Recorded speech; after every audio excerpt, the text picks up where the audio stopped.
these Thursday night games are always tough, and so however you got to get it done, you got to go get it done. And our guys played hard. They played physical. Couple of things we talked about was making sure our bodies were as good as they could possibly be to go out and handle our business and being able to play fast. All right, so those were the two really main goals. And what I like to say is, like, our strength and conditioning staff, our doctors, our training staff, led by Arsh and led by Tom and led by Ted Rath, did an unbelievable job getting these guys' bodies ready to go. Guys did an unbelievable job focusing on their bodies to make sure they were in top notch so we could play a full football game. And that starts at the top of Mr. Lurie and the organization that we have. This is a top notch organization. It's the best organization I've ever been in. And Mr. Lurie is so supportive. You got so many people in place to help us do our job, and that was on full display tonight. And so I handed out 2 game balls. I don't ever hand out game balls, and Mr. Lurie got one, and Javon Hargrave got one. So. Go ahead. We just see out of Jalen upon his return to his home city. You know what? The one thing I said to him before the game, I said, don't let this be a distraction. You're the last person I worry about with this, but don't let this be a distraction to you. And he had the same look on his face as if it didn't matter. That's who he is, and that's how he goes about his business. It was nice that I finally got to meet his family. Nice people. And it was really nice to be able to meet them and put a face to the conversations that Jalen and I have. He speaks so highly of his family. But I know that felt good for him. I know that's something he can enjoy now. But he didn't approach that game any differently than he approached the Pittsburgh game, than he approached the Cowboy game. That's why he's a true professional. Is the best star in franchise history? Is that significant to you?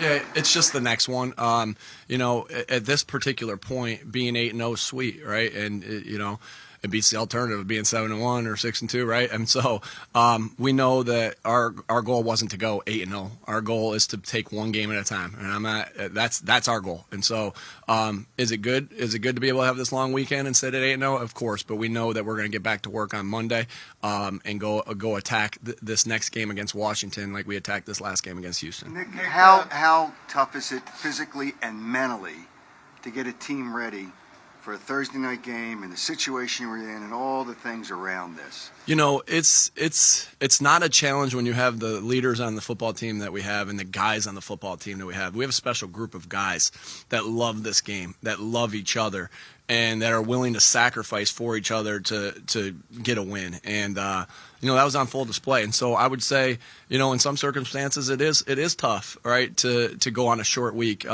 It's not like we were on a short week and they weren't on a short. They were on a short week too. But sometimes it is tough, but not with this team and not with our leaders that we have. And it was pretty sweet that just they had the mindset all week and focus all week that Monday, our walkthrough on Monday, our walkthrough on Tuesday, our walkthrough on Wednesday, and our meetings all week, we're so dialed in, so focused that it showed today. Could you speak to what you're seeing as far as the evolution of your passing game? I mean, early on, most of Jalen's touchdowns were coming on the ground, and now 4 weeks in a row, or 3 weeks in a row, he's thrown multiple touchdown passes, deep ball touchdown passes on a regular basis. Now, could you just... Sure, you want to be as multiple as you can to defend, and so that's the deep game, that's the intermediate game, that's the short game, that's the screen game, that's the run game, that's the different things off the run. And so, we always want to do what we do best, and I think there's no doubt that, like, in the deep game, AJ's a special threat. He has a special ability to go up and get the football and attack the football. And it's good. It's Jalen just seeing the field well. It's the receivers making plays. It's the offensive line protecting. It takes everybody. Shane calling the right play at the right time. And the backs, I thought, particularly, I got to look at the tape this week, but particularly last week, of how good they were in protection on the 6-man, 5-man pressures. So it takes everybody, and that's what's special. That's why this is a great team game, and it just speaks to the development of Jalen and the passing game. When you talk about the tempo offensively, especially early, Nick, is that about the short week you thinking you have an advantage, or is that opponent-driven? Why? A little bit of everything, John. I mean, you try to work some tempo. We know we have a good offense, so we want to get some plays run, right? And we know that Jalen operates well in tempo, and so when we like our package that we have in tempo, and we like the ability of Jason Kelsey to be able to communicate to everybody in tempo. Again, it's just unbelievable. Like I'm assuming that our stadium at Citibank is full of Philly fans, but I didn't think that this would be full of Eagles fans here. Again, the crowd completely took over the game again, just like Arizona, just like Washington.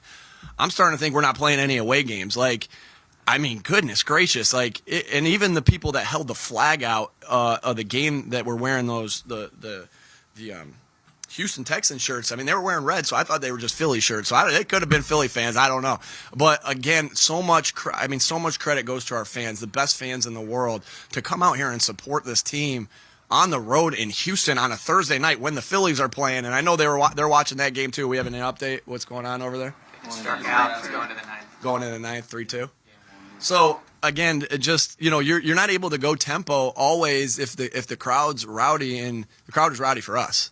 And I mean, that's unbelievable. It's unbelievable. I can't say enough. I can't say enough about this city and its fans and the way that we traveled. And man, I tried to say a thank you to as many of them as I possibly could. I would love to.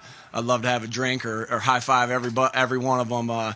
But obviously, there's too many of them in the stands for me to do that. So I said thank you to as many of them. But thank you, Philly fans. Thank you, everybody in attendance. Thank you for the support. Unbelievable. Nick, Dallas had 8 catches on 9 targets, which is just kind of common for him to have that kind of level of efficiency. What makes him such an efficient player in the passing game? We showed a clip yesterday from Friday Night Lights, and they were explaining Dallas Carter, right? And that during it, he said they're big, they're fast, they're mean, they're strong, and they're fast, right? And the guy from what is the name of that school?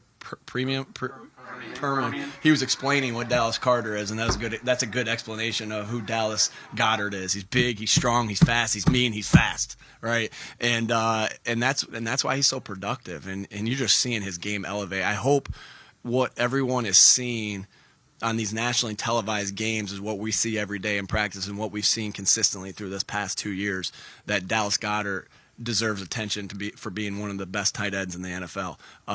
You got Jason's brother, who obviously is unbelievable. Travis is unbelievable, and then I love Dallas Goedert, and he deserves to be in the conversation of the best tight ends in this league. What can you say about Gardner Johnson and how he just seems to get an interception every time y'all take the field? Shoot, man, it's to have a guy who's a ball hawk back there, in addition to other guys that are ball hawks with our corners. Man, that's huge, and it's just you shift a game at any time. That shifted that game. That catch shifted the game and our momentum, and it wasn't an easy catch. And he's looking at me like, you need to put me on offense.